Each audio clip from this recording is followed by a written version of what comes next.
Ito mga kababayan, yung ating unang pag-uusapan ay patungkol dito kay Manang Aimee. Na simula mga kababayan na lumabas nga ito sa Billionaire News Channel ang kanyang mga tawag dito proposal, no, budget proposal sa kanyang project, no, na umaabot ng 2.5 billion ay ito nga ang sumunod na pangyayari. Mga kababayan. According kay Peebles Talakera, no, kilala nyo naman si Peebles. Ang bagman daw ni Manang, wala na sa Pilipinas at nasa Austria na daw. Sa Vienna. Baka nakausap na ni Harry Roque ito. Baka nakita na ni Harry Roque ito, mga kababayan. Ako, wala na daw sa Pilipinas ang bagman ni Manang. Tumakbo na daw, umiska po sa Austria. Eto po mga kababayan. Syempre, hindi naman po pwedeng gagawa lang tayo ng kwento na walang source. Eto, mga kababayan, pakinggan ninyo. Naku, mga kababayan, eto na. Diyos me, yung marmar. Eto, pakinggan nyo mga kababayan. Happy New Year, everyone! Ang first pasabog natin for today is... Nasaan si Rufy? Hala, sino kaya yan si Rocky? Aimee Marcos, nasaan yung bagman mo na si Rufy? Balita ko, nasa Vienna na siya. Kasama pa ang dalawang mong staff. Bakit mo sila pinatakbo? Bakit mo sila pinaalis ng Pilipinas? Anong meron? Hala. So ang tanong, Aimee Marcos, nasaan si Rufy? Hala. The bagman. Alam mo naman talaga matino si Babal. Naku. Happy New Year, everyone! Ang first pasabog natin for today is... Nasaan si Rufy? Aimee Marcos, nasaan yung bagman mo na si Rufy? Balita ko, nasa Vienna na siya. Kasama pa ang dalawang mong staff. Bakit mo sila pinatakbo? Hala. Bakit mo sila pinaalis ng Pilipinas? Anong meron? Hala. So ang tanong, Aimee Marcos, nasaan si Rufy? Hala. The bagman. Alam mo naman talaga matino si Babal. Nako mga kababayan, sino kaya yan si Rofi? Si Rofi daw ay ang bagman ni Aimee na kung saan ay pinatakbo sa Vienna kasama ang dalawang staff. Bakit? Bakit pinatakbo? Bakit umiska po? Diba? Yan ang tanong ngayon. Bakit tumakas? Hala, bakit tumakas? Bakit umiska po? Anong rason? May tinatago ba? Nagtatanong lang po. Naku, kung totoo man itong sinabi ni Peebles, patay kang bata ka. O kaya pala noon, mga kababayan, sa post ni Attorney Jesus Palsis, no, mga kababayan, na isang go signal na lang daw ni PBBM para magsalita ang bagman ni Mangga ay makukulong daw si Mangga. Ngunit mga kababayan, kung totoo man ang sinabi ni Peebles na tumakas na, so sino pa ang magsasalita? Naku, mga kababayan, naku, banat kay ng banat kay PBBM na mastermind. Pero, kayo, pinapatakbo ninyo yung mga bagman ninyo. Ala, ito ba si Rofi tomboy? May tanong ko lang, ito ba si Rofi tomboy? Kasi di ba kadalasan sa mga staff ni Mangga tomboy? Oo, di ba? Sabihin niyo sa akin, totoo ba? Kadalasan sa mga staff ni Mangga tomboy? Ito bang si Rofi ay tomboy? Tatanong lang, Rofi or di ko sure kung tomboy o lalaki. Basta Rofi alias Rofi. Oo, nasaan si Rofi? Tumakas na si Rofi. According kay Peebles, nako. Baka double blade si Rocky, kaya si Rofi. Nako, mga kababayan, bakit? Nako, mga kababayan, tumakas daw. Dahil ba sa nabuko ng Billionaire News Channel na... Happy New Year, everyone! Dahil ba nabuko ng Billionaire News Channel, mga kababayan? Dahil ba ibinalita ng Billionaire News Channel na sangkot si Mangga, no? Pangatlo si Mangga sa may malaking budget proposal? na umabot ng 2.5 billion. Kaya ba'y pinatakbo itong kaniyang bagman? Nako, mga kababayan, asaan na ba to? Asaan na ba? Asaan na ba? So, hanapin nga natin, iparinig natin ulit sa inyo, mga kababayan. Nako, kaya nga ba? Isa ba yan sa rason, mga kababayan? Yan nga ba ang rason kung bakit pinaiskapo si Roffy? Mga kababayan, ang bagman daw ni Mangga. According kay Fables Talakera. Nako po, mga kababayan, eto na nga ang sinasabi ko Oo, Diyos mio Marimar, bakit kasi ganun? Dapat hindi nyo sinasabi. 'Di ba? Ngayon nabubuko kayo, nabubukayo kayo. Ito ba 'yon, mga kababayan? No senator left behind sa 19th Congress. Lahat daw sila nag-request ng mga proyekto sa ilalim ng 2025 National Expenditure Program o NEP. Sa tinaguri ang DPWH leaks na hawak ng bilyonaryo news channel, inisa-isa namin na ang laman ng kontrobersyal na dokumento. At narito ang unang bahagi ng exclusive agenda report ni Joash Malimban. Nako, Ma'am Rosalinda. As a general rule, with very little exceptions, it is Yusek Maria Catalina Cabral with the imprimatur of Secretary Mark Villar and later continued by Sec Manny Bonoan who had control at the DPWH level to remove, include, add, deduct, or modify insertions of items in the NEP for infrastructure or those pertaining to DPWH. November 14, 2025, nang idetali ni former DPWH Undersecretary Roberto Bernardo ang umano'y sistema ng korupsyon sa budget ng ahensya. Aniya, mula sa pagbuo pa lang ng National Expenditure Program o NEP, tila meron na agad designated proponents at sponsors ng mga proyekto na siyang tumatanggap ng porsyento o kickback. Ang isa sa mga umano'y architect ng sistema, walang iba kundi ang yumaong si former DPWH Undersecretary Maria Catalina Cabral. Yusek Cabral would tell me that she would communicate and meet legislators to inform them of the amount of their allocations and ask them for titles of projects that they want to include in the DPWH budget. Sa patuloy na paggulong ng investigasyon sa flood control scandal, naging laman ng mga balita ang mga dokumentong naglalaman umano ng listahan ng mga proyektong ipinasok sa NEP at kung sino ang mga proponent o nag-request nito. Nakakuha ang Billionaire News Channel ng kopya ng umano'y DPWH leaks. Nilalaman nito ang listahan ng mga senador na nag-request daw ng mga proyekto at ang detalye ng mga proyektong ito para sa 2025 NEP. Para sa unang bahagi ng aming report, ilalabas namin ang lahat ng mga senador na nakapaloob sa DPWH leaks. Pinakamaraming requested projects umano, si former Senator at ngayon DepEd Secretary Sonny Angara, na proponent ng 105 projects sa 2025 NEP.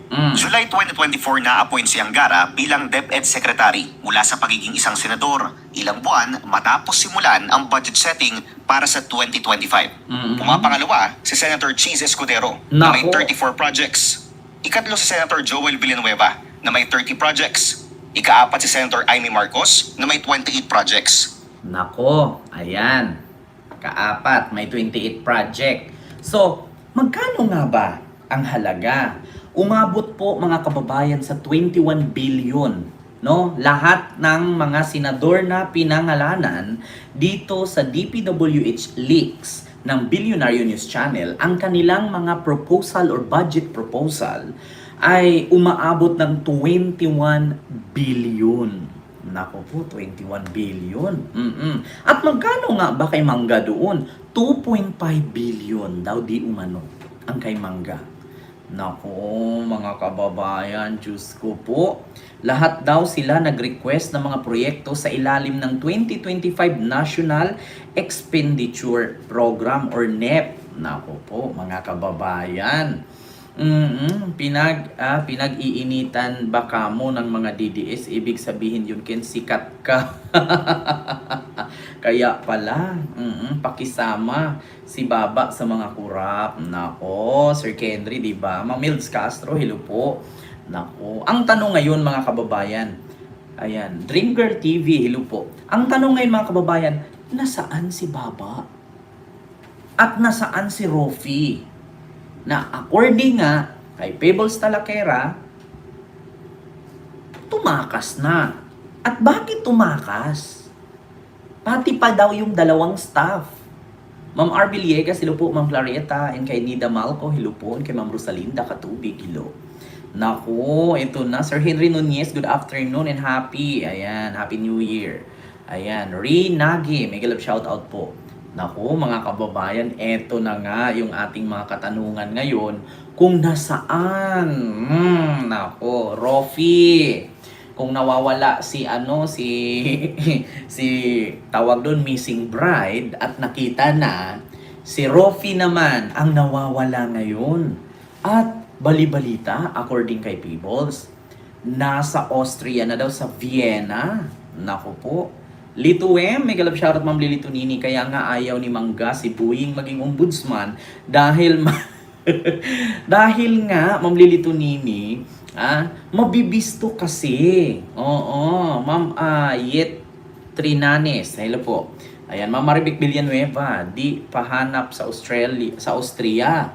Oo, gaga talaga to si Mangga. Nako, mga kababayan. Ma'am Jubilin Vergara, hello po. Bakit ganun? Bakit mo pinaiskapo? May tinatago ba kayo? Ma'am Net Vlog, hello po.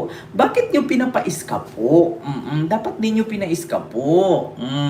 Alam niyo mga kababayan, hindi yan dapat pinapaiskapo kung walang kinakatakutan, walang tinatago. Ang problema ngayon mga kababayan, bakit pinaiskapo? So may something ba? Oo, totoo ba na nasa hospital si Remulla? Yan po ay hindi natin alam, Ma'am Net Vlog. Kung nasa hospital siya. Kasi pinakalat na naman ng mga DDS yan. Isa sa kaibigan ko nag-post niyan. Si Spencer Lacalle, pinost niya. Tinakbo daw ng hospital si Boeing. Nako, Diyos ko mga kababayan. Hala, kumusta kaya, no? Naku, magkano kaya yung tinakbo ni Rofi at pati yung dalawang staff? Naku, Diyos ko po, nay. Alam, magkano kaya ang budget, no? Ito, 100 million. Nasaan si Fiang? 2026, nasaan si Rofi? Si Boeing nasa holiday siya, sabi ni Ma'am Lili Tunini. Alam nyo naman, itong mga DDS, huwag po kayong basta-basta maniwala sa mga post na mga yan kasi mga fake news po yan. Oo, katulad sa akin, tignan nyo, yung naalala nyo si Tio Moreno, yung baklang inilbo, yung tumakbo ng sahod ng mga DDS vlogger. O buti, sana all mga vlogger may sahod. Tinakbo daw niya yung sahod ng DDS vlogger. Tapos ngayon, pinost ako. Habulin daw ako ng BIR. Naku, huwag niyo kong habulin sa BIR. Huwag niyo akong hamunin sa BIR. Kasi kapag ako ay pumunta ng BIR, yung mga DDS vlogger, habulin din yan. Maniwala kayo sa akin. Huwag ninyo akong umpisahan. Si Ken, tinahamon ninyo? Tio Moreno, isipin mong mabuti yung consequences na yan. Yung consequences sa post mo na sana ako imbestigahan ng BIR. Okay lang.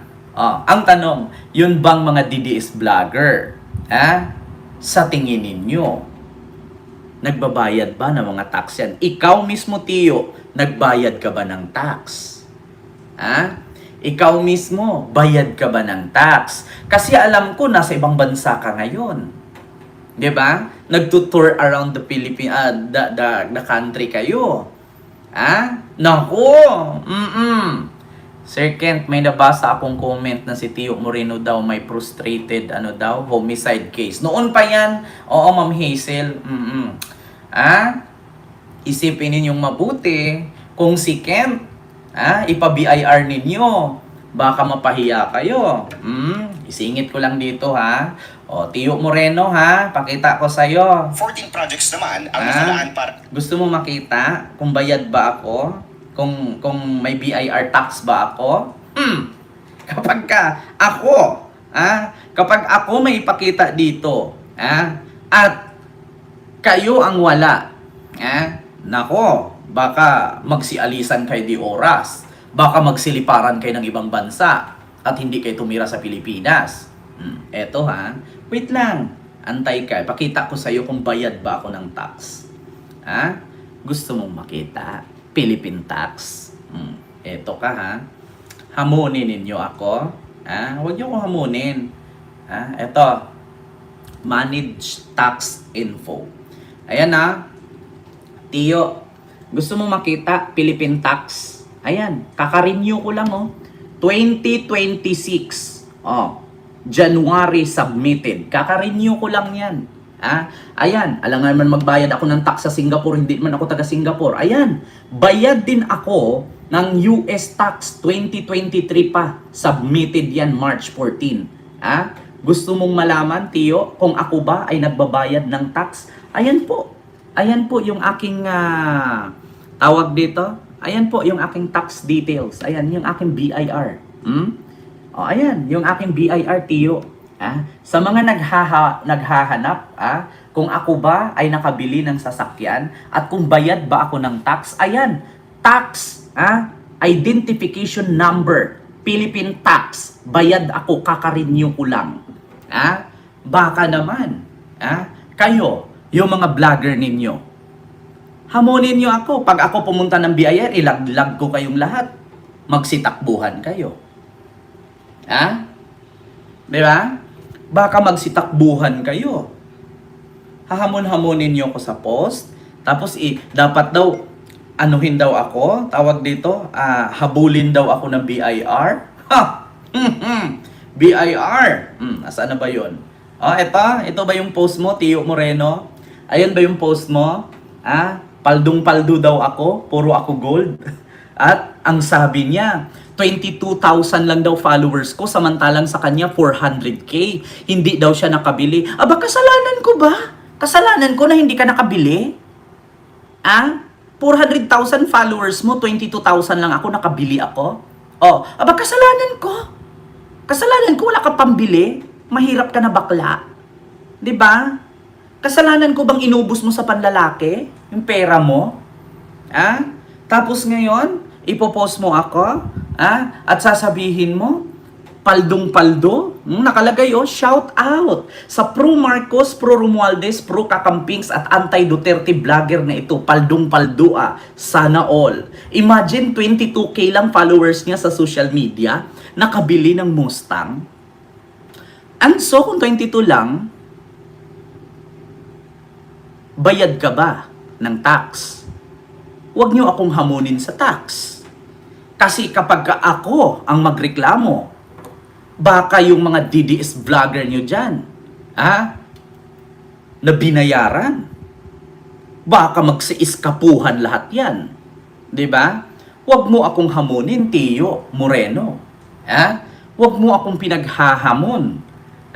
Nasabihin mo dapat ako ay iimbestigahan ng BIR? Hoy, updated at bayad ako sa BIR. 'Di ba? Ikaw,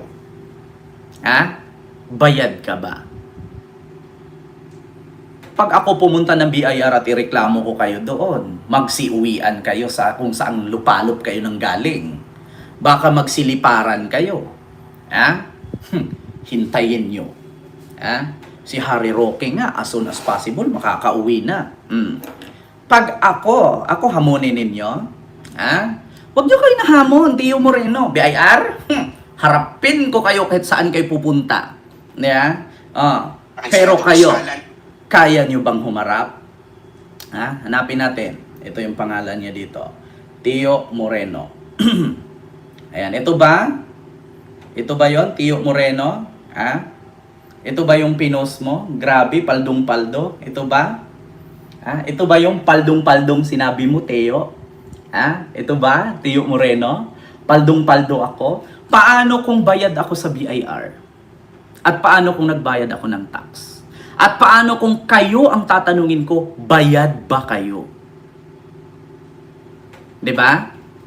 Paano kung ako ang pupunta ng BIR at paimbestigahan ko kayo lahat? 'Di ba? Ako, hayagan kong pinakita ang aking kinikita. Pero kayo, yung kita ng iba tinatakbo nyo. 'Di ba? 'Di ba? Inggit ka ba? Wala ka pambili?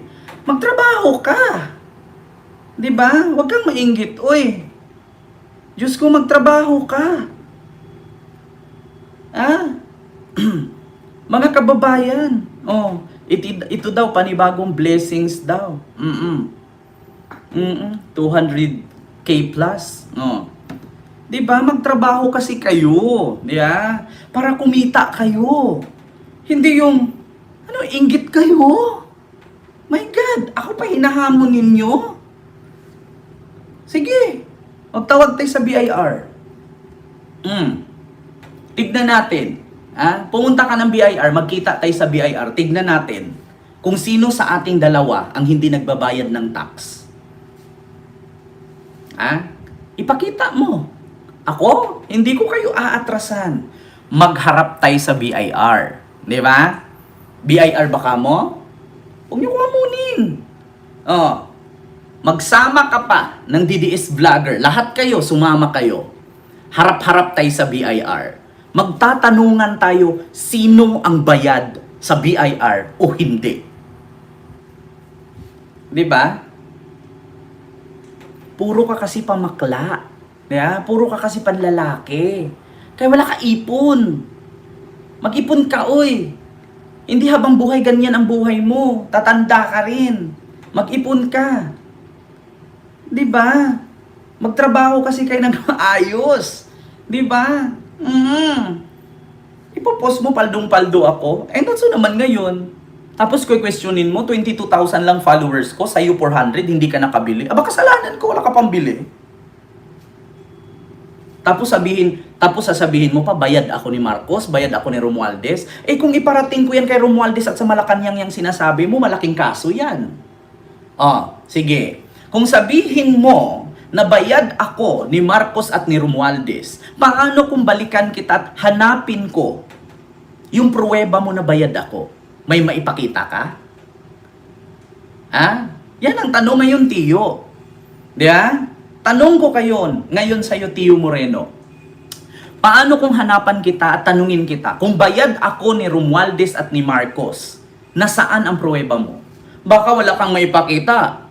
Makabayad ka ng malaki sa akin.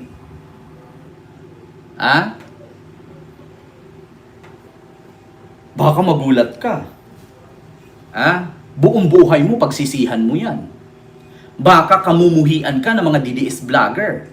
Kasi pati sila madadamay sa kinagawa mong kabubuhan. Alam mo, sa totoo lang, Tiyo, mas lalo mo ko pinapasikat Pangalawa, hanapin ko lahat yung sinasabi mo.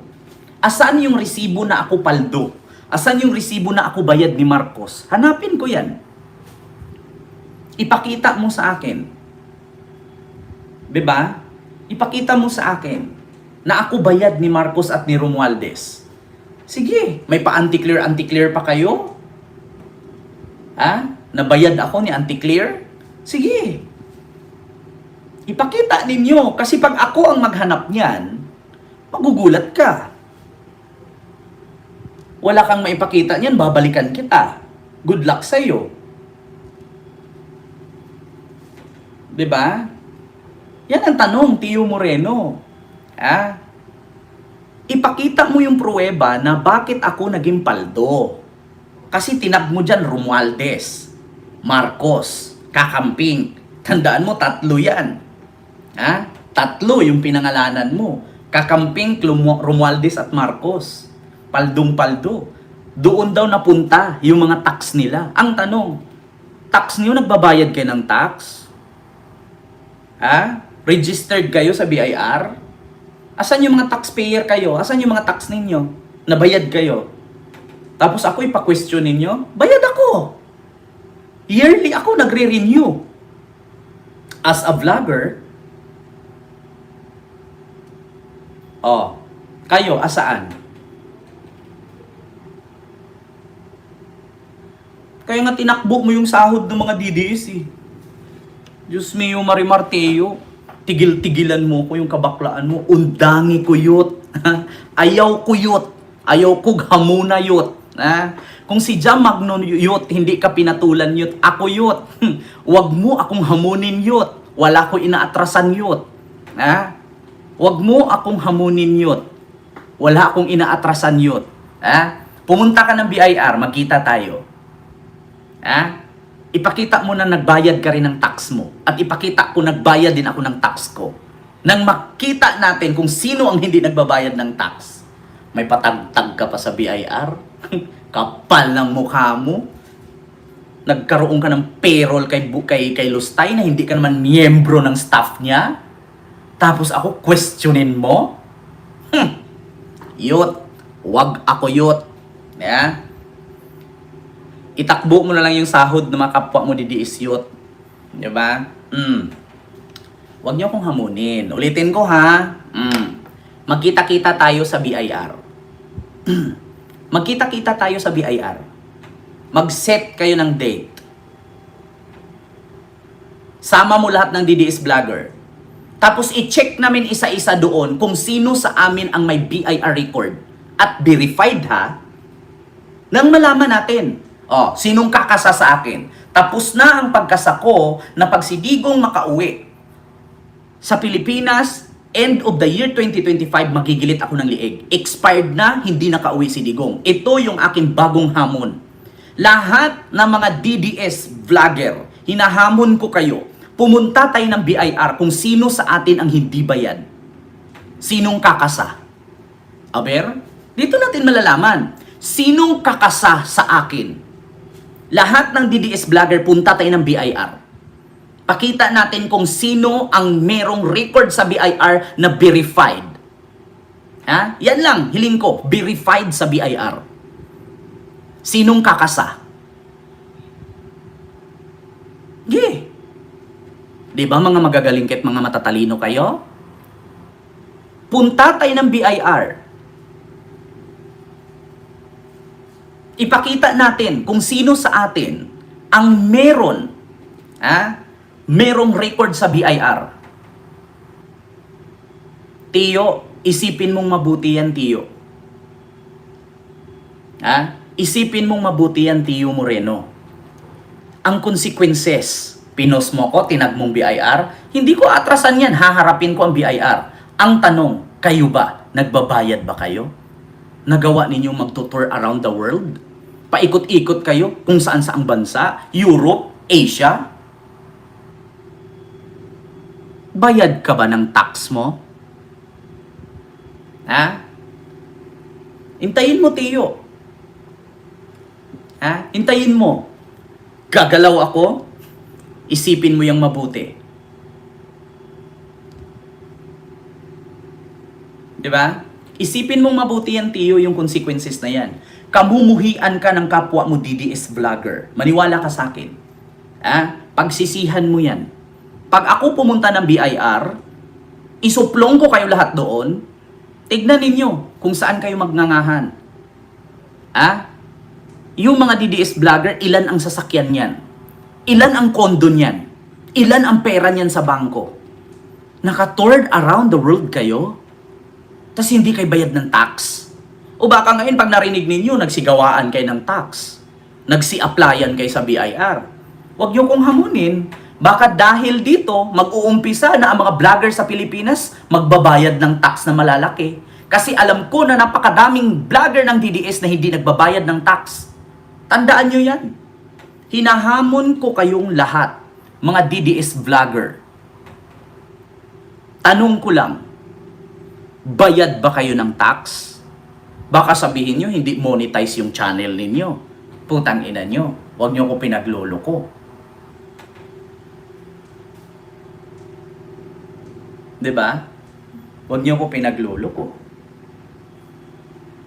Baka magulat ka, Tiyo.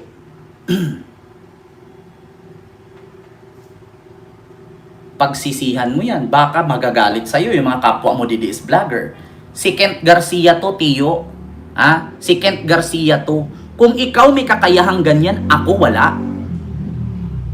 Ikaw na nga nagsabi, 22,000 lang followers ko. 400,000 ang followers mo, pero hindi ka nakabili ng Mustang. So saan napunta ang kinikita mo sa 400,000 followers? Aber? Nagbayad ka ba ng tax? Ako 2023 pa lang.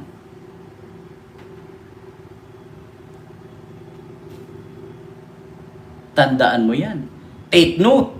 1 year pa lang ako dito sa national politics kay PBBM. 'Di ba? Pag ako pumunta ng BIR, magsiiyakan kayo.